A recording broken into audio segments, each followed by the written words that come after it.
Verspande kopjes en volle concentratie. Dat is sneun te zien bij het Mario Kart toernooi in de herberg in Dokkum.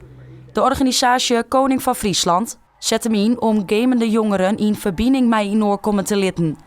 Want dat bart soms te min. We zien als mensen thuis zitten dat ze ook wel veel contact hebben met anderen, maar het is eigenlijk allemaal digitaal. Dus ze zijn dan via Discord bijvoorbeeld, dat is een programma, zij zijn aan het chatten met mensen of via voice. Maar dat is toch anders dan als je iemand in het echt kent. En wat wij hopen is dat er een soort kruisbestuiving is van je kent iemand uit de buurt en dan ga je daar ook andere dingen mee doen. Bijvoorbeeld naar de bioscoop een keertje of uit eten of je nodigt iemand uit op je feestje. Weet je? En dat het dus het mensen die je kent via gamen, dat het eigenlijk overstroomt in je normale leven, om het zo maar te zeggen. Ik vind Mario Kart leuk.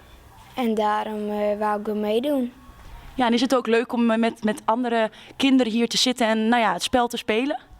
Jawel, dat vind ik ook leuk. Koning van Friesland wil jongeren verbinden met de Mierskip. Maar had ik oren doen. Wat we ook merken is dat het voor ouders heel moeilijk in te schatten is hoe het gaat met hun kind als ze aan het gamen zijn. En dat is natuurlijk een heel groot spectrum. Want soms, sommige kinderen die gamen een half uurtje per dag op hun mobiel. Andere kinderen zitten misschien 6 uur op hun kamer. Ja, en dan weet je misschien niet zo goed van gaat het wel goed met mijn kind.